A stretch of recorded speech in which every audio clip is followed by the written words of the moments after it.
ਦਾ ਨਾਂ ਹੈ ਸਿਆਲਕੋਟ, ਜੋ ਇਸ ਟਾਈਮ ਪਾਕਿਸਤਾਨ ਦੇ ਅੰਦਰ ਰਹਿ ਗਿਆ ਹੈ। ਉਸ ਸਿਆਲਕੋਟ ਦੇ ਅੰਦਰ ਇੱਕ ਖੱਤਰੀ ਪਰਿਵਾਰ ਹੈ। ਉੱਥੇ ਇੱਕ ਹਮਜ਼ਾ ਗੋਸ਼ ਇਤਿਹਾਸ ਦੇ ਅੰਦਰ ਫਕੀਰ ਆਇਆ ਹੈ। ਉਹ ਤਾਂਤਰਿਕ ਹੈ। ਉਹ ਪੂਜਾ ਪਾਠ ਕਰਕੇ ਰਿੱਧੀਆਂ ਸਿੱਧੀਆਂ ਇਕੱਠੀਆਂ ਕਰਕੇ ਉਹ ਲੋਕਾਂ ਨੂੰ ਚਮਤਕਾਰ ਦਿਖਾਉਂਦਾ ਹੈ। ਹਮਜ਼ਾ ਗੋਸ਼ ਉਹਨੇ ਇੱਕ ਪਰਿਵਾਰ ਨੂੰ, ਜਿਨ੍ਹਾਂ ਦੇ ਘਰ ਔਲਾਦ ਨਹੀਂ ਸੀ, ਉਹਨਾਂ ਨੂੰ ਪੁੱਤਰ ਦੀ ਦਾਤ ਦਿੱਤੀ ਆਪਣੀ ਤਾਂਤਰਿਕ ਵਿਦਿਆ ਜ਼ਰੀਏ। ਔਰ ਜਦੋਂ ਉਹ ਖੱਤਰੀ ਦੇ ਘਰ ਪੁੱਤਰ ਹੋਇਆ, ਹਮਜ਼ਾ ਗੋਸ਼ ਨੇ ਇੱਕ ਸ਼ਰਤ ਰੱਖਤੀ ਕਿ ਇਹ ਪੁੱਤਰ ਜਿਹੜਾ ਹੋਏਗਾ ਤੁਹਾਡੇ ਘਰ, ਉਹ ਤੁਸੀਂ ਮੈਨੂੰ ਦੋਗੇ, ਉਹ ਮੇਰਾ ਹੈ, ਭੇਟਾ ਸਰੂਪ ਉਹ ਮੇਰਾ ਚੇਲਾ ਬਣੇਗਾ। ਹਮਜ਼ਾ ਗੋਸ਼ ਨੂੰ ਲਾਲਚ ਸੀਗਾ ਕਿ ਇਹ ਮੇਰੇ ਸੇਵਕ ਬਣਨਗੇ। ਹੁਣ ਉਹ ਜਦੋਂ ਪੁੱਤਰ ਹੋਇਆ ਉਹਨਾਂ ਦੇ ਘਰ, ਹੋ ਗਿਆ, ਕੋਈ ਵਿਦਿਆ ਹੁੰਦੀ ਹੈ। ਹੁਣ ਪੁੱਤਰ ਹੋਣ ਤੋਂ ਬਾਅਦ ਉਹਨੇ ਉਸ ਖੱਤਰੀ ਦੇ ਘਰ ਸੁਨੇਹਾ ਭੇਜਿਆ ਕਿ ਤੂੰ ਸਾਨੂੰ ਆਪਣਾ ਪੁੱਤਰ ਦੇ ਦੇ। ਹੁਣ ਪੁੱਤਰ ਕਿੱਧਰ ਦਿੱਤੇ ਜਾਂਦੇ ਹਨ? ਆਖੋ ਸਤਨਾਮ ਸ਼੍ਰੀ ਵਾਹਿਗੁਰੂ। ਪਹਿਲੇ ਤੇ ਮਸਾ ਹੋਇਆ ਹੈ, ਉਹ ਹੁਣ ਮੰਗ ਪੈ ਗਈ ਹੈ ਫਕੀਰ ਵੱਲੋਂ। ਜਦੋਂ ਖੱਤਰੀ ਨੇ ਨਾ ਕਰਤੀ, ਹਮਜ਼ਾ ਗੋਸ਼ ਗੁੱਸੇ ਵਿੱਚ ਆ ਗਿਆ। ਕਹਿੰਦੇ ਭਗਤੀ ਤੇ ਕਈ ਕਰਦੇ ਹਨ,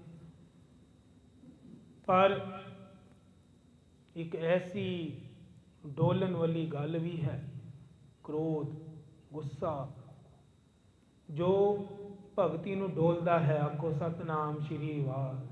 ਇੱਕ ਪਾਸੋਂ ਕਮਾਈ ਹੋ ਰਹੀ ਹੈ, ਦੂਜੇ ਪਾਸੇ ਛੱਤ ਦਾ ਪਰਨਾਲਾ ਉਹ ਪਾਣੀ ਨੂੰ ਬਹਾ ਰਿਹਾ ਹੈ।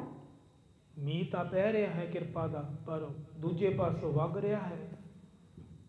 ਹੁਣ ਕੀ ਹੋਇਆ? ਹਮਜ਼ਾ ਗੋਸ਼ ਬੜੇ ਗੁੱਸੇ 'ਚ ਆ ਗਿਆ। ਕਹਿੰਦੇ ਖੱਤਰੀ ਕੀ ਕਹਿੰਦਾ ਹੈ? ਕਹਿੰਦੇ ਉਹ ਨਹੀਂ ਦਿੰਦੇ ਜੀ ਬੱਚਾ।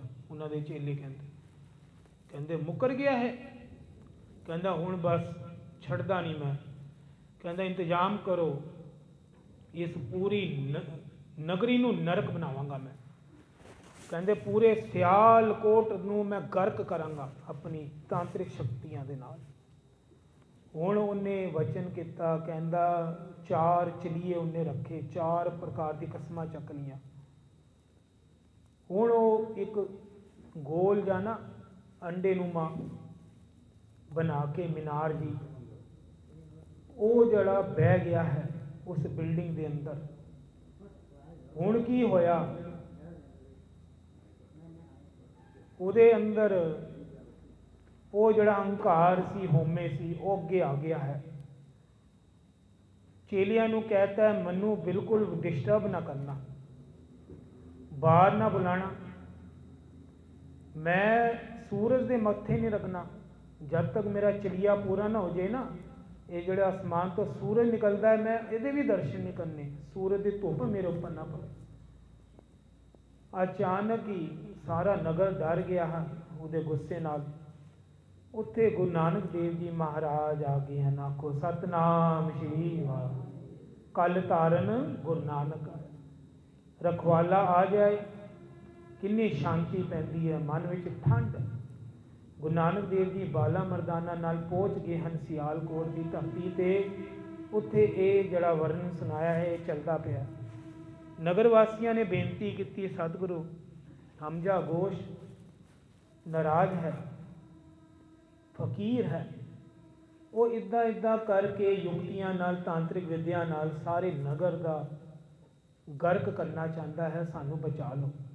ਗੁਰੂ ਨਾਨਕ ਦੇਵ ਜੀ ਕਹਿੰਦੇ ਕੁਛ ਨਹੀਂ ਹੁੰਦਾ, ਘਬਰਾਓ ਨਾ, ਮੈਂ ਗੱਲ ਕਰਦਾ। ਹੁਣ ਗੁਰੂ ਨਾਨਕ ਦੇਵ ਜੀ ਬਾਲਾ ਮਰਦਾਨਾ ਨਾਲ ਆਪ ਉਸ ਦਰਵਾਜ਼ੇ 'ਤੇ ਗਏ ਜਿੱਥੇ ਉਹ ਜਪ ਤਪ ਕਰਦਾ ਸੀਗਾ। ਉਸ ਮੀਨਾਰ ਦੇ ਬਾਹਰ ਆ ਕੇ ਬਹਿ ਗਏ ਦਰਵਾਜ਼ੇ 'ਤੇ। ਗੁਰੂ ਨਾਨਕ ਦੇਵ ਜੀ, ਉਹਨਾਂ ਦੇ ਚੇਲੇ ਜਿਹੜੇ ਸੀ ਨਾ, ਉਹਨਾਂ ਨੇ ਰੋਕਾ ਕੀਤਾ। ਕਹਿੰਦੇ ਤੁਸੀਂ ਇੱਧਰ ਨਹੀਂ ਆ ਸਕਦੇ, ਇੱਥੇ ਸਾਡੇ ਜਿਹੜੇ ਪੀਰ ਫਕੀਰ ਹਨ, ਹਮਜ਼ਾ ਘੋਸ਼, ਉਹ ਅੰਦਰ ਜਪ ਤਪ ਕਰ ਰਿਹਾ। ਕਹਿੰਦੇ ਕਾਰਨ ਜਪ ਤਪ ਦਾ, ਕਹਿੰਦੇ ਕਾਰਨ ਇਹ ਹੈ ਕਿ ਇੱਧਰ ਦੇ ਲੋਕ ਕਹਿ ਕੇ ਮੁੱਕਰ ਜਾਂਦੇ ਹਨ। ਸਿਆਲਕੋਟ ਦੇ ਲੋਕ ਚੰਗੇ ਨਹੀਂ। ਇਹਨਾਂ ਨੇ ਫਕੀਰ ਜੀ ਦਾ ਵਚਨ ਮੋੜਿਆ ਹੈ, ਉਹਨਾਂ ਨੇ ਚਲੀਆ ਕੱਟਿਆ ਹੈ। ਕਹਿੰਦੇ 40 ਦਿਨ ਮੈਂ ਅੰਦਰ ਰਹਾਂਗਾ, ਪਹਿਲਾ ਵਚਨ। ਦੂਜਾ ਕਹਿੰਦਾ ਕਿ 40 ਦਾਣੇ ਖਾਵਾਂਗਾ ਸਿਰਫ ਅੰਦਰ। 40 ਚਾਵਲ ਦੀ ਮੁੱਠ ਭਰ ਕੇ ਲੈ ਗਿਆ ਸੀ ਦਾਣਿਆਂ ਦੀ। ਕਹਿੰਦੇ 1 ਦਾਣਾ ਰੋਜ਼ ਖਾਵਾਂਗਾ, 1 ਗਲਾਸ ਪਾਣੀ ਦਾ, ਬਸ ਹੋਰ ਕੁਝ ਨਹੀਂ ਖਾਵਾਂਗਾ ਜਦ ਤੱਕ ਮੇਰਾ ਇਹ ਕੰਮ ਨਹੀਂ ਹੁੰਦਾ। ਤੀਜਾ ਕਹਿੰਦੇ ਸੂਰਜ ਦੇ ਮੱਥੇ ਨਹੀਂ ਲੱਗਣਾ। ਕਹਿੰਦੇ ਸੂਰਜ ਦੀ ਕਿਰਨ ਮੇਰੇ ਉੱਪਰ ਪਵੇ ਨਾ। ਤੇ ਗੁਰੂ ਨਾਨਕ ਦੇਵ ਜੀ ਮੁਸਕਰਾਏ, ਕਹਿੰਦੇ ਇਹ ਕਾਹਦਾ ਚਲਿਆ ਹੋਇਆ, ਕਿਸੇ ਦੇ ਬੁਰੇ ਵਾਸਤੇ? ਕਹਿੰਦੇ ਲੋਕ ਦੇ ਭਲਾ ਕਰਦੇ ਹਨ, ਭਲਾ ਮੰਗਦੇ ਹਨ ਰੱਬ ਦਾ ਨਾਮ ਲੈ ਕੇ, ਇਹ ਕਾਹਦਾ? ਇਹ ਤਾਂ ਨਗਰੀ ਉਜਾੜਨ ਵਾਸਤੇ ਚਲਿਆ ਰੱਖ ਲਿਆ ਇਹਨੇ।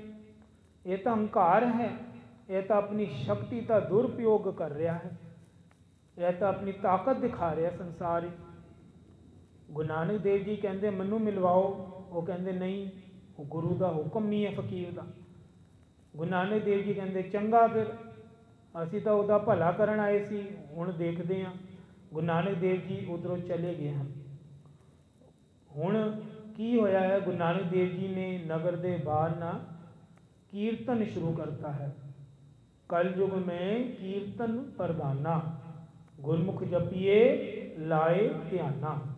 ਉਹ ਕੀਰਤਨ ਦੀ ਧੁਨ ਨਾਲ ਨਾ ਜੀ, ਉਹ ਜਿਹੜਾ ਮੱਠ ਸੀ ਨਾ, ਮੱਠ, ਉਹ ਬਿਲਡਿੰਗ ਨੂੰ ਮੱਠ ਕਿਹਾ ਜਾਂਦਾ ਸੀ, ਉਸ ਮੱਠ ਦੇ 2 ਪਾੜ ਹੋ ਗਏ। ਆਖੋ ਸਤਨਾਮ ਸ਼੍ਰੀ ਵਾਹਿਗੁਰੂ।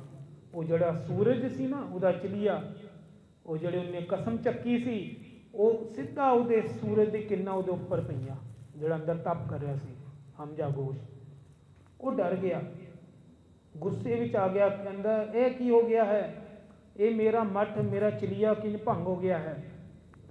ਸਾਰੇ ਚੇਲੇ ਵੀ ਡਰ ਗਏ। ਕਹਿੰਦੇ ਮਹਾਰਾਜ ਇੱਕ ਗੁਰੂ ਨਾਨਕ ਨਾਮ ਦੇ ਫਕੀਰ ਆਇਆ ਸੀ ਤੁਹਾਡੇ ਕੋਲ, ਉਹ ਕੋਈ ਗੱਲ ਕਰਨਾ ਚਾਹੁੰਦਾ ਸੀ, ਅਸੀਂ ਅੰਦਰ ਰੋਕਾ ਪਾਇਆ, ਅਸੀਂ ਜਾਣ ਨਹੀਂ ਦਿੱਤਾ। ਕਹਿੰਦੇ ਫਿਰ ਕਹਿੰਦੇ ਉਹ ਨਗਰ ਦੇ ਬਾਹਰ ਬੈਠਾ ਹੈ, ਉਹ ਕੁਝ ਕੀਰਤਨ ਕਰਦਾ ਹੈ, ਉਹਦੀ ਆਵਾਜ਼ ਨਾਲ ਇਹ ਮੱਠ ਦੇ 2 ਟੁਕੜੇ ਹੋ ਗਏ ਹਨ, ਤੁਹਾਡਾ ਚਲੀਆ ਭੰਗ ਹੋ ਗਿਆ ਹੈ। ਕਹਿੰਦੇ ਯਾਨੀ ਹੁਣ ਸਿਆਲਕੋਟ ਗਰਕ ਨਹੀਂ ਹੋਏਗਾ। ਉਹ ਪੀਰ ਨਾ ਭੱਜਦਾ ਭੱਜਦਾ ਗੁਰੂ ਨਾਨਕ ਦੇਵ ਜੀ ਵੱਲ ਆ ਗਿਆ ਹੈ। ਗੁਰੂ ਨਾਨਕ ਦੇਵ ਜੀ ਦੇ ਜਦੋਂ ਦਰਸ਼ਨ ਕੀਤੇ ਵੇ ਉਸ ਹਮਜ਼ਾ ਘੋਸ਼ ਨੇ, ਹੈਰਾਨ। ਪਹਿਲੇ ਤੇ ਜਿਹੜਾ ਮੂੰਹ ਦੇ ਵਿੱਚ ਬੋਲਣਾ ਚਾਹੁੰਦਾ ਸੀ ਨਾ ਗੁੱਸੇ 'ਚ, ਉਹ ਚੁੱਪ ਹੀ ਲੱਗ ਗਈ। ਫਿਰ ਆਰਾਮ ਨਾਲ ਕਹਿੰਦਾ ਤੁਸੀਂ ਚੰਗਾ ਨਹੀਂ ਕੀਤਾ, ਤੁਸੀਂ ਮੇਰਾ ਜਪ ਤਪ ਤੋੜਿਆ ਹੈ ਆ ਕੇ। ਫਕੀਰ ਦੇ ਵਿਗਨ ਬਣ ਗਿਆ ਹੈ। ਕਹਿੰਦੇ ਫਕੀਰ ਸਾਈਂ, ਤੁਸੀਂ ਜਪ ਤਪ ਕਰਦੇ ਹੋ ਹੰਕਾਰ ਵਿੱਚ, ਤੁਸੀਂ ਦੁਨੀਆ ਦਾ ਨੁਕਸਾਨ ਕਰਨ ਵਾਸਤੇ ਇਹ ਜਪ ਤਪ ਰੱਖਿਆ ਸੀ? ਕਹਿੰਦੇ ਹਾਂ ਰੱਖਿਆ ਸੀ, ਕਿਉਂਕਿ ਇੱਥੇ ਕੋਈ ਵੀ ਚੰਗਾ ਬੰਦਾ ਨਹੀਂ ਹੈ ਇਸ ਨਗਰੀ 'ਚ, ਇੱਥੇ ਕਹਿ ਕੇ ਮੁਕਰਨ ਵਾਲੇ ਬੰਦੇ ਹਨ। ਗੁਰੂ ਨਾਨਕ ਦੇਵ ਜੀ ਕਹਿੰਦੇ ਤੇਰਾ ਵਹਿਮ ਦੂਰ ਕਰ ਦਿੰਦੇ ਹਾਂ, ਆ ਤੈਨੂੰ ਦਿਖਾਉਂਦੇ ਹਾਂ ਜਿੱਥੇ ਚੰਗੇ ਵੀ ਹਨ ਉੱਥੇ ਮੰਦੇ ਵੀ ਹਨ, ਜਿੱਥੇ ਮੰਦੇ ਲੋਕ ਹਨ ਉੱਥੇ ਚੰਗੇ ਵੀ ਹਨ। ਦੁਨੀਆ ਇੰਝ ਹੀ ਹੁੰਦੀ ਹੈ, 2 ਪ੍ਰਕਾਰ ਦੇ ਲੋਕ ਹੁੰਦੇ। ਉਹ ਕਹਿੰਦੇ ਅੱਛਾ, ਕਹਿੰਦੇ ਦਿਖਾਓ ਫਿਰ। ਮਰਦਾਨੇ ਨੂੰ ਆਵਾਜ਼ ਮਾਰੀ, ਮਰਦਾਨਿਆ ਇੱਧਰ ਹੈ। ਅੱਲਾ 2 ਟਕੇ ਦਿੱਤੇ ਮਰਦਾਨਾ ਜੀ ਨੂੰ, ਜਾ 1 ਟਕੇ ਦਾ ਸੱਚ ਤੇ 1 ਟਕੇ ਦਾ ਝੂਠ ਖਰੀਦ ਕੇ ਆ, ਜਾ ਪੂਰੇ ਸਿਆਲਕੋਟ ਜਾ। ਹੁਣ ਮਰਦਾਨਾ ਜੀ ਹੁਕਮ ਮੰਨ ਕੇ ਚਲੇ ਗਏ ਹਨ। ਪਹਿਲੀ ਦੁਕਾਨ ਤੇ ਚੜੇ ਹਨ, ਉਹ ਪੰਸਾਰੀ ਦੀ ਸੀ। ਤੇ ਮਰਦਾਨਾ ਸਾਹਿਬ ਨੇ ਕਿਹਾ ਮੈਨੂੰ ਇਹ 2 ਟਕੇ ਰੱਖ ਲਓ, 1 ਟਕੇ ਦਾ ਸੱਚ ਤੇ 1 ਟਕੇ ਦਾ ਝੂਠ ਦੇ ਦਿਓ। ਪੰਸਾਰੀ ਕਹਿੰਦਾ ਭਾਈ ਐਸੀ ਕੋਈ ਚੀਜ਼ ਨਹੀਂ ਮਿਲਦੀ ਸਾਡੀ ਦੁਕਾਨ ਤੇ, ਤੂੰ ਆਪਣਾ ਸੌਦਾ ਕਿੱਥੇ ਹੋਰ ਕਰ, ਸਾਡੇ ਕੋਲ ਨਹੀਂ ਹੈਗਾ ਇਹਦਾ ਜਵਾਬ। ਉਹ ਤੋਰਤਾ ਜੀ ਅਗਲੀ ਦੁਕਾਨ ਤੇ। ਅਗਲੀ ਦੁਕਾਨ ਤੇ ਜਦੋਂ ਮਰਦਾਨਾ ਸਾਹਿਬ ਗਏ, ਉੱਥੇ ਗਏ ਹਨ ਤੇ ਕੱਪੜੇ ਦੀ ਦੁਕਾਨ ਸੀ। ਉਹ ਕਹਿੰਦੇ ਐਸੀ ਕੋਈ ਵਸਤੂ ਤੇ ਅਸੀਂ ਸੁਣੀ ਨਹੀਂ, ਇਹ ਕੈਸੀ ਵਸਤੂ ਹੈ 1 ਟਕੇ ਦਾ ਸੱਚ ਤੇ ਝੂਠ? ਕਹਿੰਦੇ ਸਾਡੇ ਕੋਲ ਨਹੀਂ ਹੈ, ਤੋਰਤਾ। ਕਈ ਦੁਕਾਨਾਂ ਫੇਰੀ ਕੱਟੀਆਂ, ਪਰ ਉਹਨੂੰ ਕੋਈ ਵੀ ਗਿਆਨ ਵਾਲਾ ਬੰਦਾ ਨਹੀਂ ਨਜ਼ਰ ਆਇਆ ਮਰਦਾਨਾ ਜੀ ਨੂੰ। ਮਰਦਾਨਾ ਖਾਲੀ ਮੁੜਨ ਲੱਗਿਆ, ਪਰ ਇੱਕ ਦੁਕਾਨ ਤੇ ਜਦੋਂ ਚੜਿਆ ਹੈ, ਉਹ ਵਪਾਰੀ ਸੀ ਅਸਲੀ ਸੌਦਾਗਰ, ਨਾਮ ਦਾ ਵਪਾਰੀ ਇਹਨੂੰ ਕਹਿੰਦੇ। ਜਦੋਂ ਉਹ ਦੁਕਾਨ ਦੇ ਅੰਦਰ ਐਂਟਰੀ ਮਾਰੀ ਮਰਦਾਨਾ ਸਾਹਿਬ ਨੇ, ਕਹਿੰਦੇ ਇਹ ਲਿਓ 2 ਟਕੇ ਤੇ ਮੈਨੂੰ 1 ਟਕੇ ਦਾ ਸੱਚ ਤੇ 1 ਟਕੇ ਦਾ ਝੂਠ ਦੇ ਦਿਓ। ਉਹ ਕਹਿੰਦੇ ਮੇਰੇ ਕੋਲ ਹੈਗਾ, ਲਿਆ 2 ਟਕੇ। ਦੋਨੋਂ ਟਕੇ ਰੱਖ ਲਏ ਵਪਾਰੀ ਨੇ, ਔਰ ਉੱਪਰ ਲਿਖਿਆ, ਕਾਗਜ਼ ਦਾ ਟੁਕੜਾ ਦਿੱਤਾ, ਲਿਖਿਆ ਮਰਨਾ ਸੱਚ ਤੇ ਜਿਉਣਾ ਝੂਠ। ਯਾਨੀ ਉਹਨੇ ਕਿਹਾ ਮਰਨਾ ਸੱਚ ਹੈ, ਇੱਕ ਦਿਨ ਅਸੀਂ ਸੰਸਾਰ ਤੋਂ ਮਰ ਜਾਣਾ ਹੈ, ਇਹ ਸੱਚੀ ਗੱਲ ਹੈ। ਤੇ ਜਿਹੜਾ ਅਸੀਂ ਇਹ ਜਿਉਣਾ ਜੀਂਦੇ ਪਏ ਹਾਂ ਦੁਨੀਆ ਅੰਦਰ, ਇਹ ਕਿਰਾਏ ਤੇ ਆਏ ਹਾਂ, ਰੈਂਟ ਤੇ, ਇਹ ਝੂਠ ਹੈ। ਇਹ ਸਾਰਾ ਸੰਸਾਰ ਝੂਠ ਦੇ ਉੱਪਰ ਪਸਾਰਾ ਹੋਇਆ ਪਿਆ। ਇਸ ਕਰਕੇ ਉਹਨੇ 2 ਟਕੇ ਰੱਖ ਕੇ ਤੇ ਉਹ ਪਰਚੀ ਦੇ ਦਿੱਤੀ। ਜਦੋਂ ਪਰਚੀ ਲੈ ਕੇ ਮਰਦਾਨਾ ਸਾਹਿਬ ਗਏ ਹਨ, ਮਨ ਵਿੱਚ ਸੋਚਦੇ ਹਨ ਕਮਾਲ ਹੈ, ਦੇਣ ਵਾਲੇ ਵੀ ਹੈਰਾਨੀ ਦੀ ਗੱਲ ਹੈ, ਗੁਰੂ ਨਾਨਕ ਸਾਹਿਬ ਦੀ ਗੱਲ ਹੀ ਅਲੱਗ ਹੈ, ਤੇ ਜਿਹਨੇ ਜਵਾਬ ਦਿੱਤਾ ਉਹਦੀ ਵੀ ਗੱਲ ਅਲੱਗ ਹੈ। ਟਕੇ ਵੀ ਰੱਖ ਲਏ, ਕਾਗਜ਼ ਦਾ ਟੁਕੜਾ ਦੇਤਾ। ਮਰਦਾਨਾ ਜੀ ਸੋਚਦੇ ਜਾ ਰਹੇ ਹਨ। ਹੁਣ ਮਰਦਾਨਾ ਜੀ ਨੂੰ ਜਦੋਂ ਕਾਗਜ਼ ਦਾ ਟੁਕੜਾ ਗੁਰੂ ਨਾਨਕ ਦੇਵ ਜੀ ਨੂੰ ਦਿੱਤਾ, ਗੁਰੂ ਨਾਨਕ ਦੇਵ ਜੀ ਕਹਿੰਦੇ ਇਹ ਟੁਕੜਾ ਇਸ ਫਕੀਰ ਨੂੰ ਦੇ, ਹਮਜ਼ਾ ਗੋਸ਼ ਨੂੰ ਦੇ, ਇਹਦੀ ਲੋੜ ਇਹਨੂੰ ਹੈ। ਜਦੋਂ ਹਮਜ਼ਾ ਗੋਸ਼ ਨੇ ਉਹ ਟੁਕੜਾ ਪੜ੍ਹਿਆ, ਉਸ ਕਾਗਜ਼ ਤੇ ਲਿਖਿਆ ਸੀ ਮਰਨਾ ਸੱਚ ਤੇ ਜਿਉਣਾ ਝੂਠ ਹੈ। ਹਮਜ਼ਾ ਗੋਸ਼ ਸਿਆਣਾ ਸੀ, ਇੱਕਦਮ ਹੀ ਸਮਝ ਗਿਆ, ਕਹਿੰਦੇ ਇੰਨੀ ਸਿਆਣੀ ਗੱਲ ਲਿਖੀ ਹੈ ਕਿਸੇ ਨੇ। ਯਾਨੀ ਇਸ ਸਿਆਲਕੋਟ ਦੇ ਅੰਦਰ ਚੰਗੇ ਬੰਦੇ ਵੀ ਰਹਿੰਦੇ ਹਨ, ਸਿਆਣੇ ਲੋਕ ਵੀ ਰਹਿੰਦੇ ਹਨ। ਗੁਰੂ ਨਾਨਕ ਦੇਵ ਜੀ ਕਹਿੰਦੇ ਦੱਸ ਹੁਣ ਮੈਨੂੰ ਜਵਾਬ ਦੇ, ਤੂੰ ਸਾਰਿਆਂ ਨੂੰ ਮਾਰਨਾ ਚਾਹੁੰਦਾ ਸੀ, ਸਾਰਾ ਸਿਆਲਕੋਟ ਗਰਕ ਕਰਨਾ ਚਾਹੁੰਦਾ ਸੀ ਆਪਣੇ ਜਪ ਤਪ ਨਾਲ। ਹੁਣ ਦੱਸ, ਦੁਨੀਆ ਅੰਦਰ ਚੰਗੇ ਬੰਦੇ ਵੀ ਰਹਿੰਦੇ ਹਨ, ਮੰਦੇ ਵੀ ਰਹਿੰਦੇ ਹਨ, ਸਾਰਿਆਂ ਨੂੰ ਸਜ਼ਾ ਕਿਵੇਂ ਦੇ ਸਕਦੇ ਹਾਂ? ਤੈਨੂੰ ਕਿੰਨੇ ਹੱਕ ਦਿੱਤਾ ਹੈ ਕਿ ਤੂੰ ਕਿਸੇ ਦਾ ਪੂਜਾ ਪਾਠ ਕਰਕੇ ਕਿਹਦਾ ਨਾ ਨੁਕਸਾਨ ਕਰਦਾ ਹੈ? ਹਮਜ਼ਾ ਗੋਸ਼ ਦੀ ਅੱਖ ਖੁੱਲ ਗਈ। ਫਕੀਰ ਸਾਈਂ ਚੰਨਾ ਤੇ ਢਹਿ ਪਿਆ ਗੁਰੂ ਨਾਨਕ ਦੇਵ ਜੀ ਦੇ, ਕਹਿੰਦੇ ਮਹਾਰਾਜ ਗਲਤੀ ਹੋ ਗਈ, ਮਾफ़ ਕਰ ਦਿਓ, ਐਸਾ ਜਪ ਤਪ ਦਾ ਕੋਈ ਫਾਇਦਾ ਨਹੀਂ ਜਿਹਦੇ ਅੰਦਰ ਕਿਸੇ ਦੀ ਨਿੰਦਿਆ, ਕਿਸੇ ਦੀ ਬੁਰਾਈ, ਕਿਸੇ ਦਾ ਨੁਕਸਾਨ ਲਿਖਿਆ ਹੋਵੇ। ਮੈਂ ਇਹ ਜਪ ਤਪ ਨਹੀਂ ਕਰਾਂਗਾ, ਮੈਂ ਗਲਤੀ ਮੰਨਣਾ ਹਾਂ। ਗੁਰੂ ਨਾਨਕ ਦੇਵ ਜੀ ਨੇ ਉਪਦੇਸ਼ ਦੇ ਕੇ ਉਹਦੇ ਜੀਵਨ ਵਿੱਚ ਬਦਲਾਵ ਦਿੱਤਾ। ਇੰਨਾ ਵੱਡਾ ਬਦਲਾਵ ਆਇਆ, ਉਹ ਫਕੀਰ ਹੁਣ ਸੱਚ ਦੇ ਨਾਲ ਜੁੜ ਗਿਆ। ਸ਼ਾਇਦ ਗੁਰੂ ਨਾਨਕ ਸਾਹਿਬ ਮਹਾਰਾਜ ਹਮੇਸ਼ਾ ਸਜ਼ਾ ਸਿਰਫ ਇੱਕੋ ਦਿੰਦੇ ਸੀ ਕਿ ਉਹਦਾ ਜੀਵਨ ਬਦਲਾ ਦਿੰਦੇ ਸੀ। ਜਿਹਨੂੰ ਵੀ ਮਿਲਦੇ ਸਨ ਉਹਦੇ ਜੀਵਨ ਦੇ ਅੰਦਰ ਚੇਂਜ ਆ ਜਾਂਦਾ ਸੀ, ਬਦਲਾਵ ਆਉਂਦਾ ਸੀ। ਆਓ ਅਸੀਂ ਵੀ ਅਰਦਾਸ ਕਰੀਏ, ਸਾਡੇ ਅੰਦਰ ਵੀ ਬਹੁਤ ਬਦਲਾਵ ਦੀ ਲੋੜ ਹੈ। ਅਸੀਂ ਇੱਕ ਇੱਕ ਕੰਮ ਤੇ ਸਿੱਖਣਾ ਹੈ। ਸਿੱਖ ਦਾ ਕੰਮ ਸਿੱਖੀ ਹੈ, ਸਿਰਫ ਸਿੱਖੀ ਹੀ ਸਾਨੂੰ ਦਾਨ ਦੇਵੇ। ਸਤਿਗੁਰੂ ਜੀ ਹਰ ਦਿਨ ਇੱਕ ਨਵੀਂ ਸਿੱਖਿਆ ਸਾਡੇ ਅੰਦਰ ਧਾਰਨ ਹੋਵੇ, ਜੀਵਨ ਅਮਲੀ ਬਣੇ। ਸਾਰੇ ਨਾਮ ਜਪੋ, ਵਾਹਿਗੁਰੂ ਵਾਹਿਗੁਰੂ ਵਾਹਿਗੁਰੂ ਵਾਹਿਗੁਰੂ।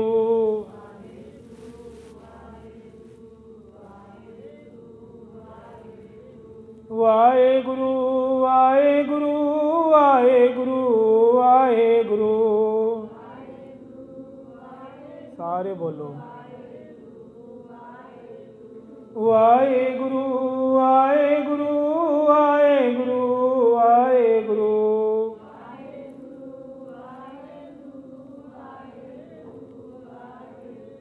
ਧੰਨ ਸ਼੍ਰੀ ਗੁਰੂ ਗ੍ਰੰਥ ਸਾਹਿਬ ਜੀ, ਧੰਨ ਸ਼੍ਰੀ ਗੁਰੂ ਗ੍ਰੰਥ ਸਾਹਿਬ ਜੀ। ਧੰਨ ਸ਼੍ਰੀ ਗੁਰੂ ਗ੍ਰੰਥ ਸਾਹਿਬ ਜੀ, ਧੰਨ ਸ਼੍ਰੀ ਗੁਰੂ ਗ੍ਰੰਥ ਸਾਹਿਬ ਜੀ। ਧੰਨ ਗੁਰੂ ਕਲਗੀਆਂ ਵਾਲੇ ਜੀ, ਧੰਨ ਗੁਰੂ ਬਾਜਾਂ ਵਾਲੇ ਜੀ।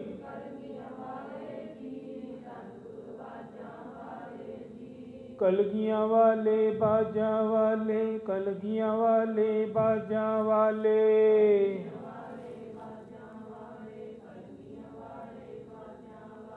ਧੰਨ ਗੁਰੂ ਗੋਬਿੰਦ ਸਿੰਘ ਸਾਹਿਬ, ਧੰਨ ਗੁਰੂ ਗੋਬਿੰਦ ਸਿੰਘ ਸਾਹਿਬ।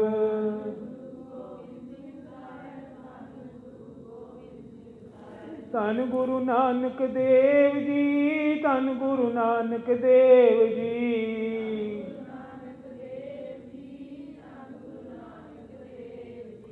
ਧੰਨ ਗੁਰੂ ਨਾਨਕ ਦੇਵ ਜੀ, ਧੰਨ ਗੁਰੂ ਨਾਨਕ ਦੇਵ ਜੀ।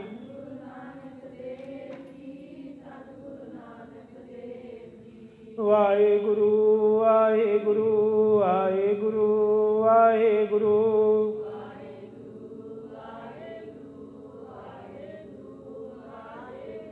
ਵਾਹਿਗੁਰੂ ਵਾਹਿਗੁਰੂ ਵਾਹਿਗੁਰੂ ਵਾਹਿਗੁਰੂ।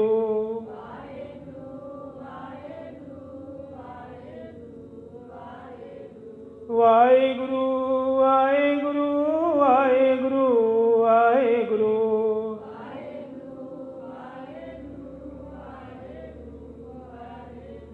ਵਾਹਿਗੁਰੂ ਵਾਹਿਗੁਰੂ ਵਾਹਿਗੁਰੂ ਵਾਹਿਗੁਰੂ।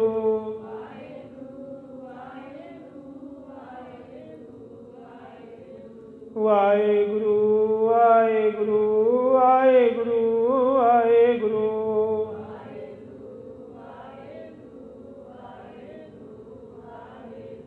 ਵਾਹਿਗੁਰੂ ਵਾਹਿਗੁਰੂ ਵਾਹਿਗੁਰੂ ਵਾਹਿਗੁਰੂ।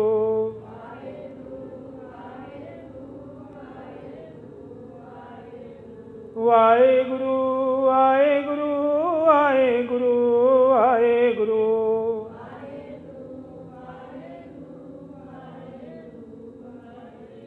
ਵਾਹਿਗੁਰੂ ਵਾਹਿਗੁਰੂ ਵਾਹਿਗੁਰੂ ਵਾਹਿਗੁਰੂ।